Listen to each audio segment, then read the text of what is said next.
posiez la question à 10 personnes de savoir quel est leur pays idéal, la plupart vous répondraient sans hésiter, l'Amérique. Pendant des décennies, l'image des États-Unis est restée figée, riche, puissante, libre, ouverte à tous.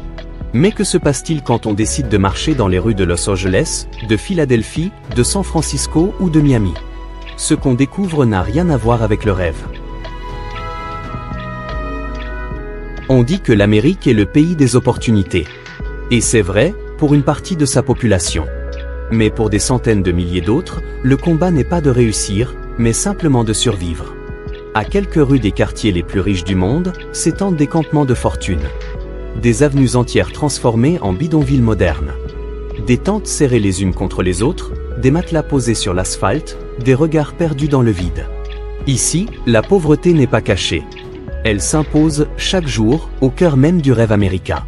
À Los Angeles, plus de 70 000 personnes dorment dehors. À San Francisco, l'épicentre de la Silicon Valley, les trottoirs sont saturés par le fentanyl. À Philadelphie, Kensington Avenue est devenue le symbole mondial de la misère et de la dépendance. Et en Floride, sous le soleil de Miami, les invisibles se battent pour un repas, une couverture, un coin d'ombre. Oui, cette Amérique existe. Et oui, les médias en parlent parfois. Mais ce qu'ils oublient souvent de montrer, c'est la résilience. Car derrière chaque tente, chaque carton, il y a une vie, une histoire. Alors pour comprendre, il faut commencer là où la crise est la plus visible.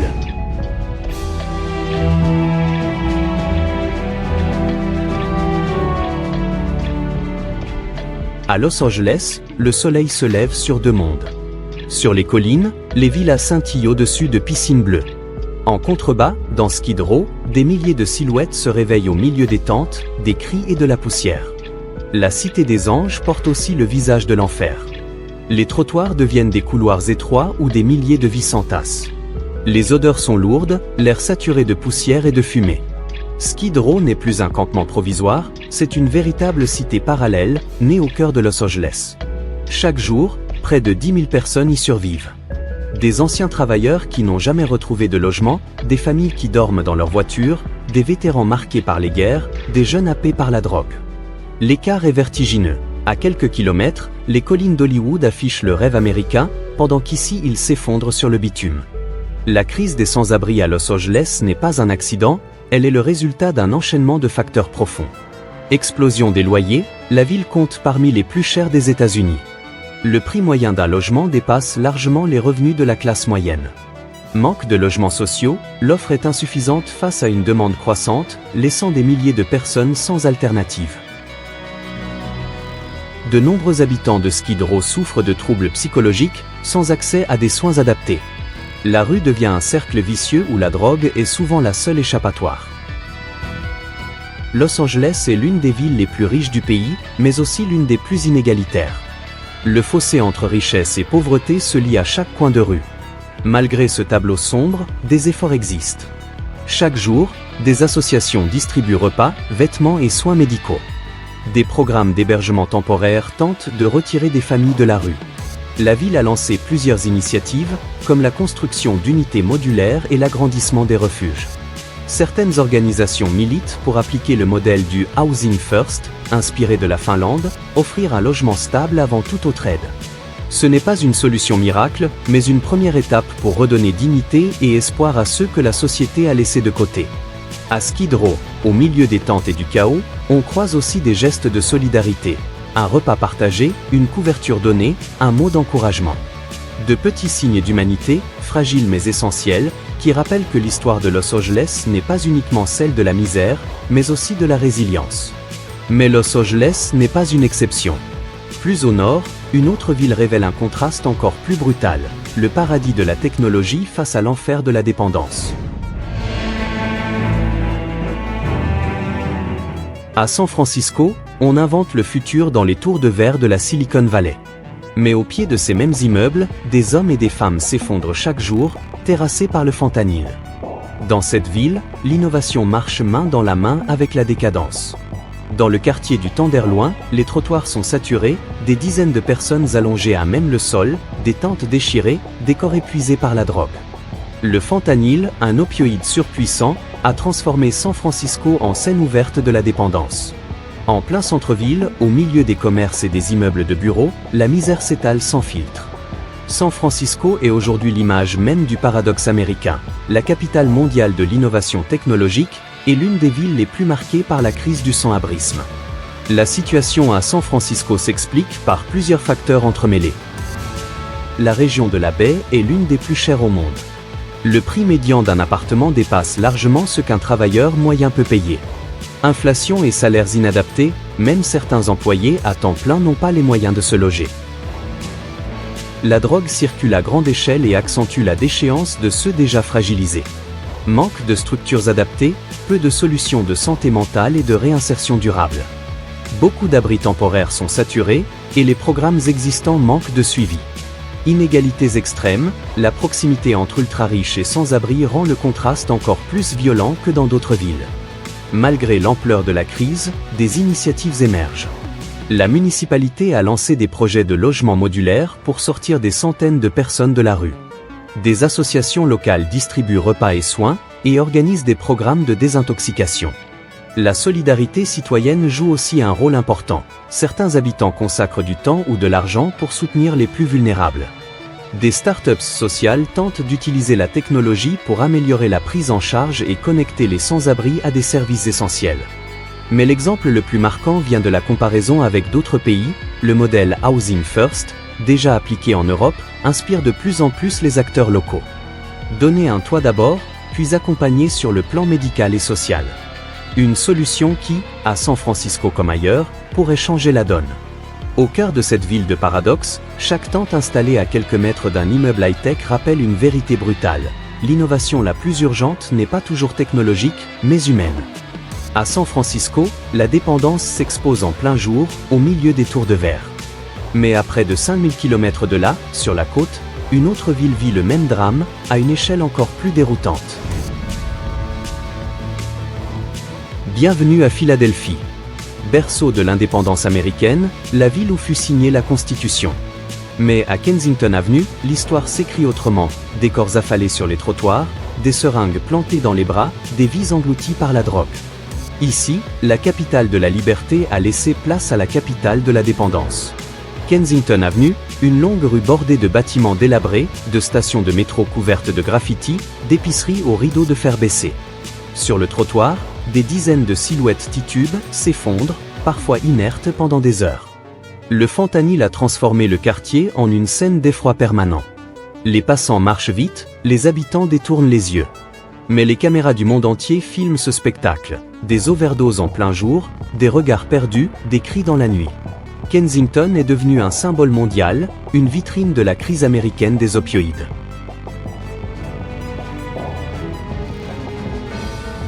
La descente aux enfers de Kensington s'explique par une combinaison dramatique. L'épidémie d'opioïdes, des milliers d'ordonnances médicales ont ouvert la porte à la dépendance. Le fentanyl, bon marché et surpuissant, a achevé de dévaster le quartier. Pauvreté structurelle, Philadelphie est l'une des grandes villes américaines les plus pauvres, avec un taux de pauvreté avoisinant 23%. Pendant des années, Kensington n'a reçu ni investissement suffisant, ni stratégie cohérente pour lutter contre la crise. Ceux qui tombent dans la dépendance sont rapidement rejetés, sans accès réel à la réinsertion ni aux soins. Pourtant, même dans ce décor, des poches de résistance existent. Des associations locales patrouillent chaque jour pour distribuer repas, couvertures et seringues propres, afin de limiter les overdoses. Des cliniques mobiles proposent des soins rapides et des programmes de désintoxication. Des habitants s'organisent pour nettoyer, protéger les enfants, redonner un semblant de dignité au quartier. Certaines initiatives testent des approches innovantes, hébergement temporaire couplé à un suivi médical, salles de consommation encadrées, programmes de réinsertion par le travail. Rien n'efface la souffrance de Kensington, mais ces efforts dessinent une autre perspective. Une rue, peut-être un jour, la vie reprendra le dessus. À Philadelphie, la dépendance a transformé Kensington Avenue en symbole mondial.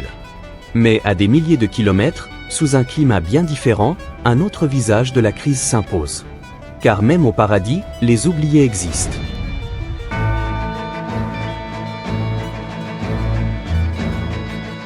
Plages infinies, villas de luxe, gratte-ciel au bord de l'océan.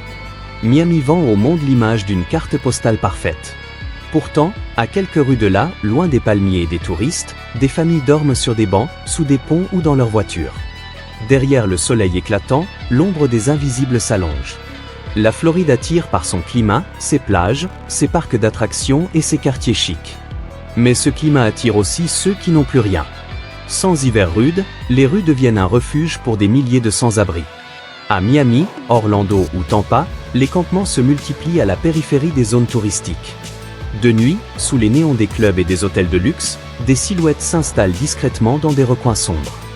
De jour, elles disparaissent dans l'anonymat, invisibles pour les vacanciers. La Floride illustre l'un des paradoxes les plus troublants, une région prospère, symbole de loisirs et de richesse, mais incapable de protéger ses propres habitants les plus vulnérables. Les températures douces toute l'année attirent les sans-abri venus d'autres États, où l'hiver est mortel. Politique répressive. Certaines villes de Floride criminalisent la mendicité, interdisent de dormir dans l'espace public et démantèlent régulièrement les campements. Manque de logements abordables, comme ailleurs aux États-Unis, les loyers explosent, laissant peu d'options aux foyers précarisés. Travailleurs pauvres. Beaucoup de sans-abri en Floride ont un emploi précaire, mais pas assez de revenus pour se loger. Face à cette réalité, des associations locales se mobilisent chaque jour. Certaines distribuent repas et soins de base, d'autres mettent en place des centres d'accueil temporaires. À Orlando, des églises hébergent régulièrement des familles expulsées. À Miami, des initiatives citoyennes proposent des programmes de réinsertion et d'hébergement d'urgence. Des voix militent pour changer les lois et adopter une approche plus humaine, basée sur l'accès au logement plutôt que sur la répression. La Floride n'est pas seulement un décor de cartes postales, c'est aussi un champ de bataille où des citoyens refusent d'abandonner les invisibles. En Floride, le soleil masque difficilement les inégalités. Mais à plus de 4000 km, sur la côte ouest, une autre ville vit une crise différente, tout aussi frappante.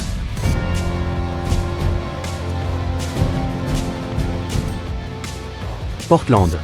Capitale verte, symbole de tolérance et d'innovation. Mais derrière les façades écologiques et les cafés branchés, la ville croule sous des centaines de tentes. Au carrefour, sous les ponts, dans les parcs, l'espace public est devenu un refuge.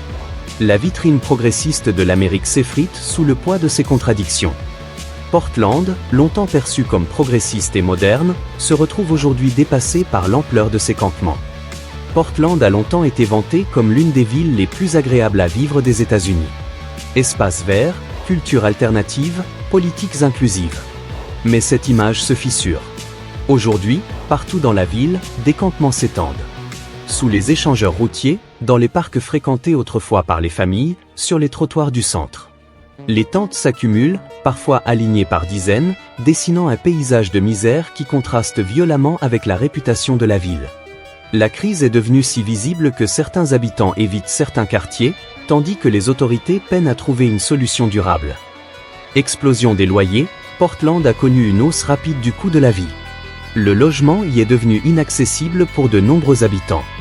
Comme à Los Angeles et San Francisco, une grande partie des sans-abri souffrent de troubles psychologiques et de dépendance non traitées. La ville, longtemps tolérante avec les campements, n'a pas mis en place de stratégie claire pour accompagner la crise. Les expulsions temporaires déplacent les sans-abri d'un quartier à un autre, sans jamais régler le problème. Afflux de populations précarisées, Portland attire aussi des personnes venues d'autres régions, espérant trouver un climat plus favorable et des aides sociales. Malgré cette situation, des initiatives locales cherchent à inverser la tendance. Des associations gèrent des programmes d'hébergement temporaire et accompagnent les sans-abri dans leurs démarches administratives. Certains quartiers expérimentent des villages de tiny houses, permettant de loger rapidement des dizaines de personnes dans des conditions dignes. La municipalité a annoncé de nouveaux projets de logements abordables et un renforcement des services de santé mentale. Mais au-delà des chiffres et des programmes, ce sont souvent de simples gestes citoyens qui font la différence. Un repas partagé, une tente offerte, un sourire dans un quotidien marqué par l'indifférence. À Portland, la crise est immense, mais la solidarité persiste, discrète et tenace. De Los Angeles à San Francisco, de Philadelphie à Miami, jusqu'aux rues de Portland, le voyage nous a montré une Amérique multiple, fragmentée, contradictoire. Le pays des rêves, mais aussi celui des vies brisées. Partout, le même constat. Les États-Unis restent la première puissance mondiale, mais leurs rues racontent une autre histoire. Des milliers d'hommes et de femmes dorment dehors, dans des tentes, des voitures ou des stations de métro. Les causes sont profondes, explosion du coût du logement, épidémie d'opioïdes, inégalités extrêmes, santé inaccessible. Les conséquences sont visibles, marginalisation, souffrance, perte de dignité. Et pourtant, malgré la noirceur, une lumière persiste. Dans chaque ville, des citoyens, des associations, des bénévoles refusent d'abandonner les plus vulnérables. Leur combat n'est pas spectaculaire, il est quotidien. Mais il incarne l'espoir. Alors, que révèle vraiment cet Amérique invisible? Qu'un pays n'est pas seulement défini par ses gratte-ciel et ses succès, mais aussi par la manière dont il traite ceux qui n'ont plus rien. Tant que ces rues resteront pleines de tentes, le rêve américain restera incomplet. Derrière chaque carton, chaque regard fatigué, il y a une vie. Et derrière chaque vie, une question. Combien de temps l'Amérique pourra-t-elle ignorer ses propres fantômes ?